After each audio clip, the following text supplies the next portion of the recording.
What's going on? It's your boy Sermon, the sermonsdomain.com. What's going on? It's Reese, the marsupialempire.com. Today we're here to talk about Drake's basically surprise mixtape. If you're reading this, it's too late. It dropped unexpectedly on the night of February 12th. It wasn't so unexpected. We knew Drake was dropping a mixtape. Yes. We didn't know exactly when it was coming. I mean, we heard rumors, but nothing was ever confirmed. So it was basically a surprise. And then even more, it was on iTunes. Mm-hmm. And that surprised me. Without getting into it, there's rumors going around that he did it because he wants out of his Cash Money contract, and this would satisfy an album credit, I guess. But nothing has been confirmed. Anyways, it feels messy. The album itself? Or the mixtape itself? Excuse me. Yeah, it's an album. It's not a mixtape. It's for sale. Well, Drake said it was a mixtape. So I'm going by what Drake said. It's on iTunes, bro, for $13 a piece. Yeah, but people put mixtape. And it's gonna sell 500,000 copies this first week. Yeah. You know what I'm saying? Mm-hmm. This is an album, bro. There's no other way I can look at this. It has to look at it as an album. Reese is gonna look at it as an album. I have to. Drake is gonna call it a mixtape. Especially if he gets out of his contract with this joint, it's definitely an album. Mm-hmm. That's what you did it for. Sorry, let's get into the album. I'm sorry. He said it was messy, or it feels messy.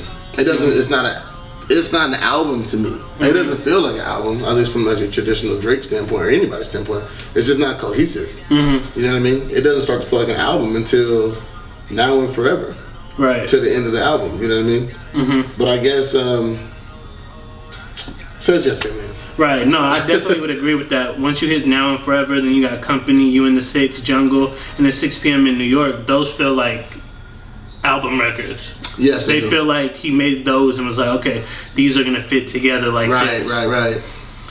And that's not to take away from like the other songs on the album, because even though it doesn't have that cohesion, there's definitely some good records. Madonna, produced by 40. I love Madonna, man. I love that song. Madonna, no telling the Madonna.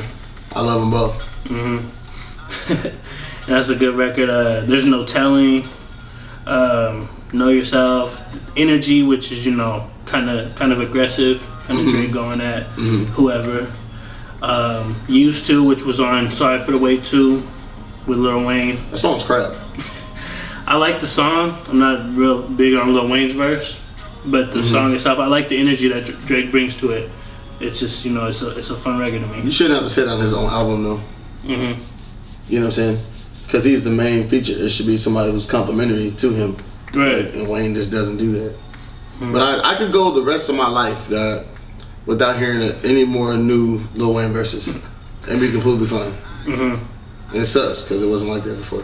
Unfortunately, you won't be able to do that though. I know, right? Aside from that, Party Next Door, he produced several joints on the album, and he's also featured twice. Mm-hmm. He has his own interlude. It's just crazy because it's a really long interlude. The Wednesday night interlude, which sounds really good, and I've seen like some of the feedback. A lot of women like it. Mm-hmm. A lot of women like it. This girl said, "I don't know what he's saying, but I rock with it," and I'm like, "Yeah, that makes sense."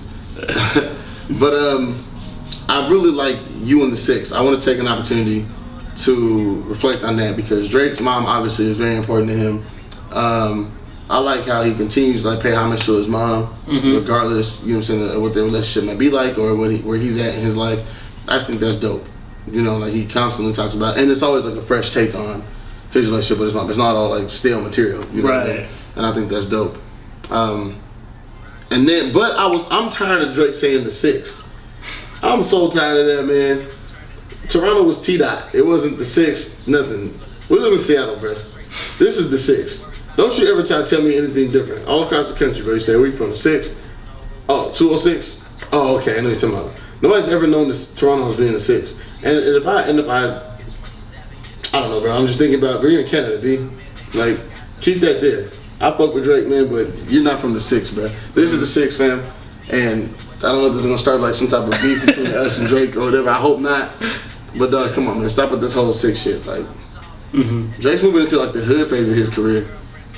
I feel like, or trying to get into. Nah, just being real. I think that's he's like trying to get like into the hood phase of his career, I feel like a lot of the subject matter, even the short video that he dropped for Jungle, you know what I'm saying? Like, it's like a lot more, you're seeing like that Jamaican kind of vibe, you know what I mean? That Jamaican feel.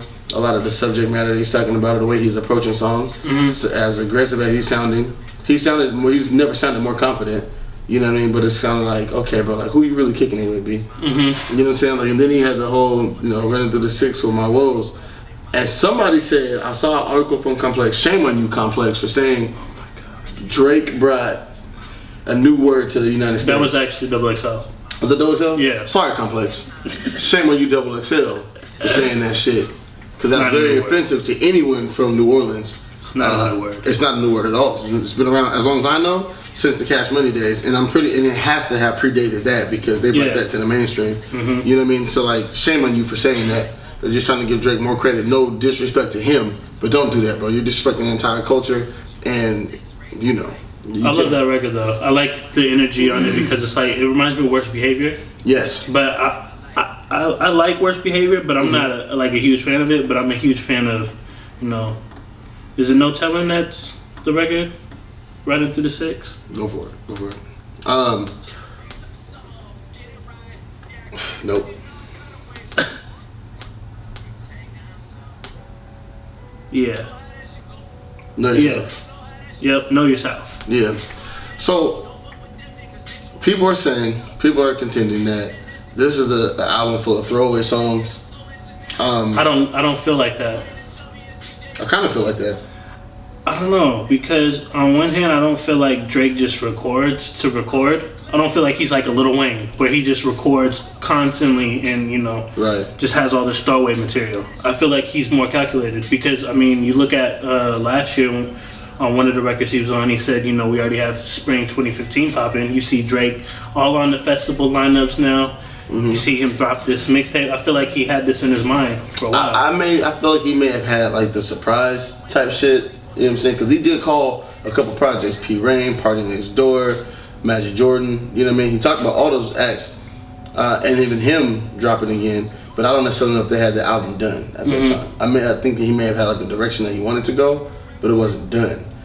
I do feel like some of these songs are throwaway songs. They're all good songs individually. Right. That's because that's what Drake is. But some of them are records that you just toss out on the SoundCloud one night. Exactly. Because he does that too. Yeah. You know what I mean? And so my thing with him is, bro, I'm going to ask this question to everybody who watches this, and I would love to get some feedback on this. Who do you know, if this is what everybody contends as the thing, that he's just making a bunch of throwaway songs and put them on the album to contractually fulfill his obligations or whatever it is, who else do you know that can, besides Kendrick, that can fill an album up with throwaway material and still make something this good? Nobody's actually able to do that, bro. I said Drake, Kendrick, and Miguel are the only people that I know. Yeah, that's random shit. But he does, though. He puts out Kanye? No. Nope. Not Kanye West.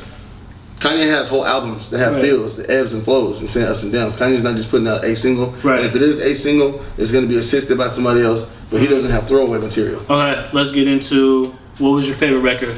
My favorite record was, it was kind of hard to say because I like 6 p.m. in New York, and I also like Madonna as my favorites. And then You and the Six, those three. I would say if I had to pick one of those three, it would probably be,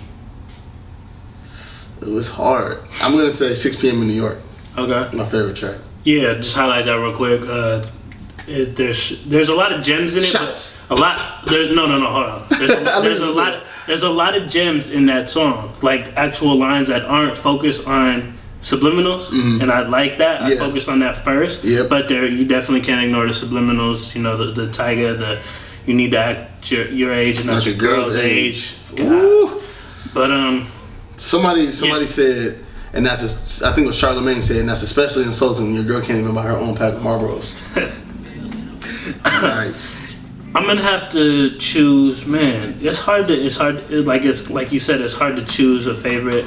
Know Yourself is definitely up there. I like Company, Jungle, You and the Six, Now and Forever. All them, like those really R&B type joints. I'm gonna choose those. I'm not gonna pick one.